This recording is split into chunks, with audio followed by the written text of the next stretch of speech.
So this is M34, Patterns of Energy Use. One of the main things in this is know the three types of fossil fuels and how they form. So what exactly are they? We've got coal, natural gas, and oil. And so what exactly is a non-renewable resource? I think we went over it with our bell ringer. But know those three types and how they form. And then moving over here, know the basics of the energy units. So what is a BTU? That's a British thermal unit. What exactly does that mean? How about a joule? Know how to calculate eventually watts and kilowatts. We'll go over the calculations in class. You don't need to know that for the reading quiz, but eventually you will need to know that. And then know what a calorie is, know what a watt is. These should be review from a previous chapter. And then moving over here, learn the prefixes in the AP tip. So that is under the sticky note there. And then how much energy is consumed per person in the US per year. That's kind of a specific number. It's actually listed right here as 320 JG, which is a gigajoule. But know that specific number. And then also know how are developed versus developing countries different. So what types of energy do they use? If they're developed versus developing, and how much energy. So type and how much. And then moving over here, why is such a big difference? So if we look at this graph, figure 34.2, why is there such a big difference? If we look at China and we look at the exajoule, so the purple, why is that such a big difference from the gigajoule per person? So think about China's population. Is probably why the total annual consumption is higher just because of their population. But if we look at the US has a lot less people than China, but our per person is much higher. So that kind of explains the difference in the exajoule versus gigajoule per person and per country for China and US. So just know how that kind of works and why that's different.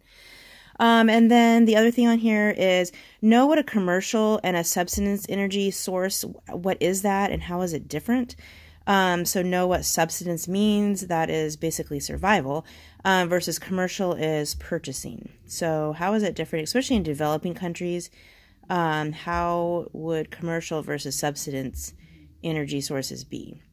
And then moving over here, looking at this graph, figure 34.3, think about how energy has changed throughout the years. So you can see with the colors, with the line graph, that natural gas has really spiked in the last few years. That's the yellow line, versus coal has dropped. So why is that?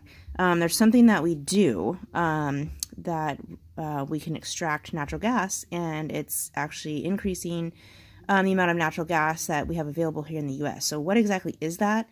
And how is it maybe more beneficial than using coal? How might it be more devastating than using coal? So think about that.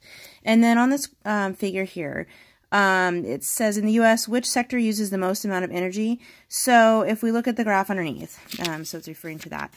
So which sector? So just peeking at it, we can see industrial is higher.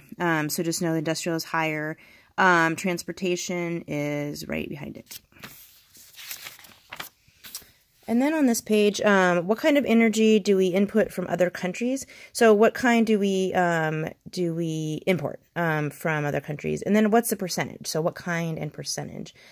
And then explain why petroleum is the primary fuel source for transportation.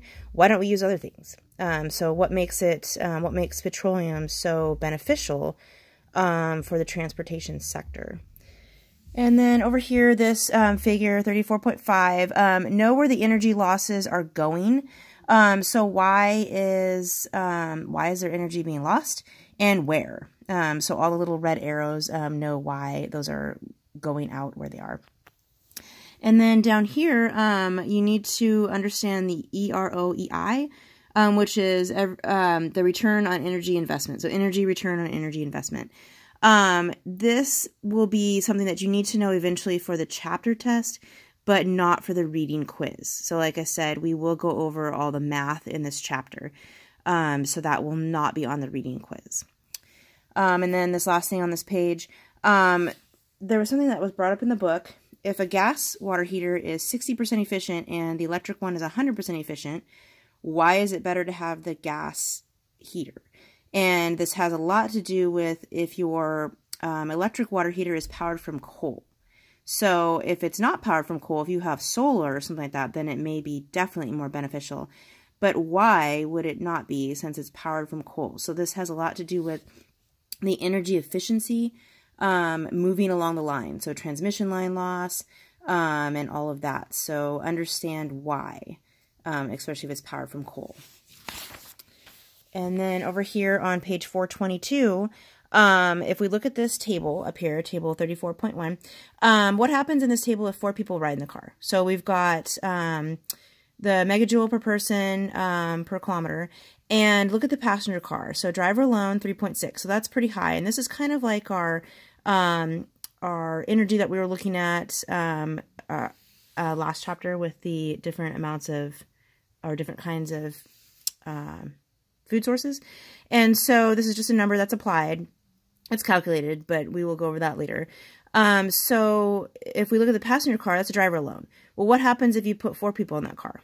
And this is per person, per passenger. So now carpooling all of a sudden becomes really efficient on that. And then moving over, eventually we're going to go over this in class, but you'll need to know all of the different things on this table, on this picture.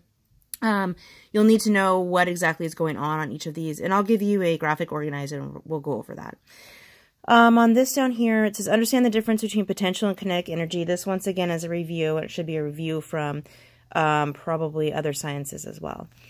And then moving over to 425, if we look at this figure, this was kind of interesting. From the last book, the online book that you guys have, it said that natural gas was 28% and coal was 40%. Well, what does it say now? Oh, and wind and other combined was 4%.